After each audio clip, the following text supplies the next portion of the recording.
how do you actually quantify people's positive or negative experiences?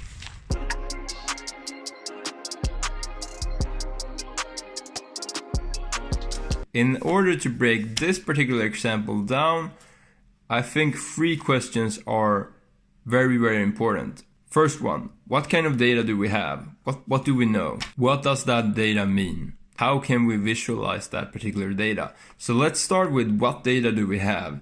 In the example that I'm doing, I have, chat group logs, and these chat group logs can be just downloaded from WhatsApp. Like you can actually go into your groups and just like download all the data for that particular chat. And then you get a text file with the names, the time that the person sent the message, and the actual message. And the data here could be a lot of other things. It could be Facebook group comments, it could be email conversations, it could be reviews on an app store, it could be any type of text data. The next thing is that we need to analyze whether these text messages that people have sent to each other are positive or negative. And the way that we do this is that we use something called NLP, and more specifically sentiment analysis. So sentiment analysis is all about emotions. Sentiment analysis kind of answers the question based on some kind of information that a person has communicated, text, a speech, or a movie, or whatever it is. Like, is it positive or negative? But it could also be other things like, is this person happy, or is this person angry, or whatever it is. It's a way for computers to kind of classify data from humans and saying, what kind of emotional state was this particular person in?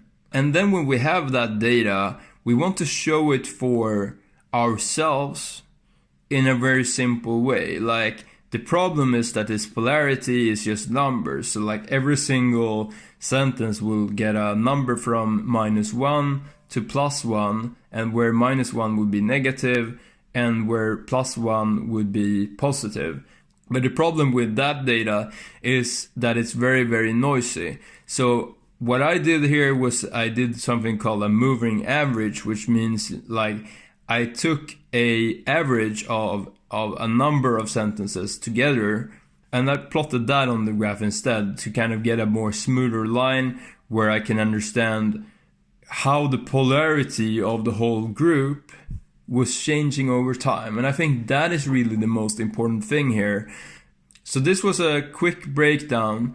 If you want to play around with this yourself, I put the links in the description. If you want the code that I made, leave a comment below with your email, or like send me a DM with your email, and I will be happy to send you the code.